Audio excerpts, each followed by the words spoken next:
Welcome to the Hudson Valley Strong Dads Podcast, your weekly dose of everything dads need to navigate fatherly relationships, their bodies, and spirits. This show is rated M for manly. And now, your host. He was once known for wearing Nike and Adidas at the same time. Currently in the race to be the next Dos Equis most interesting man alive, Lou Torres. Hey guys, Coach Lou here from Hudson Valley Strong Dads Podcast. What's going on? So one of the things that we talk, obviously on this blog, we talk about relationships and families and fatherly love and the importance of a father in a kid's life in general.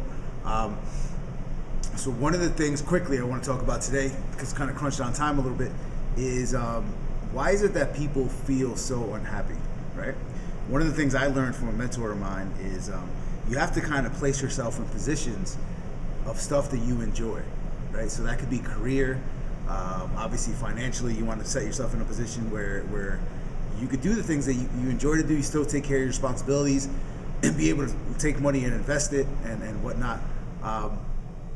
So what we're really talking about, in a sense, is happiness, right?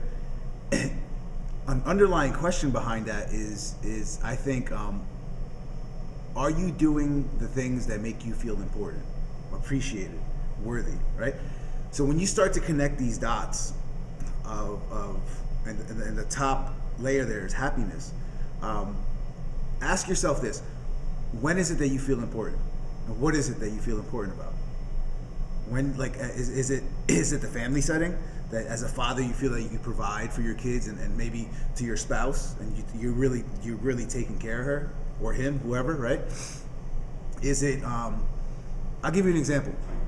I ask these questions to myself, and I realize I feel really important when I'm coaching. When I'm coaching at TSA, when I'm coaching other people, showing them how stuff really works, the details behind stuff. When I'm coaching wrestling, right, and I'm showing kids how to finish moves, how to understand that it's really a chess match, right? I feel important when I'm obviously when I'm running, when I'm speaking, when I'm doing speaking engagements, right? When I'm with my son and he's asking me questions on stuff because he's just as inquisitive as I am or was. So what I've done is started to connect the dots together, right? So really in other words, you want to bring those things together. So what I do is, like, I literally bring Maximus to practices with me, right? He's at the gym with me. He's seeing me speak in front of other people, other crowds. That's a big deal to me, right? He's engaged in my world.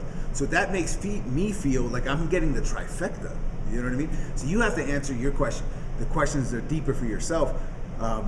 What is it that you really enjoy intellectually? Is it something spiritually? Is it something career-wise? The environment that you do?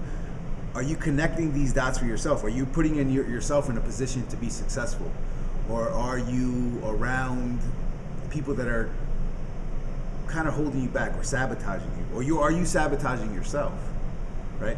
That's a deeper loaded question. And you may be sabotaging yourself because because change is hard. And it's easier to stay where you're at than to continue moving forward. So it's also, sometimes people are at a point of despair, in a sense of, like, I've worked with people at TSA adult-wise that are 30, 40 pounds overweight. And they've just accepted it. They really have at times, right? And I'm showing them, no, this doesn't have to be this way. At a certain point, that weight, you become a burden to other people, and you're not being the true potential. You're not rising to the true potential of yourself. You're not serving the people in your world, immediate circle, your kids that are probably going to develop these habits, just in a sense like you, because our parents are our first teachers. You have a responsibility. You know what I mean? And yeah, you could argue that big is beautiful, and it is, but not when it's a burden to other people, right? When you're 60 and 70 and everybody has to do everything for you, just because you didn't want to walk 3 or 4 days a week, or you needed your cookies at 8 p.m. every night, or whatever your fix is. You didn't want to bring any awareness to it, you know what I mean? But again, the deeper question for today is, when do you feel important, right? When do you feel appreciated? Now start connecting those dots for yourself. That is where your happiness is, or a form of your happiness. And there's other stuff that we got. We can't just immediately change our careers, you know what I mean? But we need the money to be able to do X, Y, Z. But that's a whole other topic of conversation. It's Coach Lou here from Hudson Valley Strong Dads Podcast. When do you guys feel important? Until later. Thanks for listening to the Hudson Valley Strong Dads Podcast, your weekly dose of everything dads need to navigate fatherly relationships, their bodies, and spirits. For more info, log on to www.hvdadspodcast.com.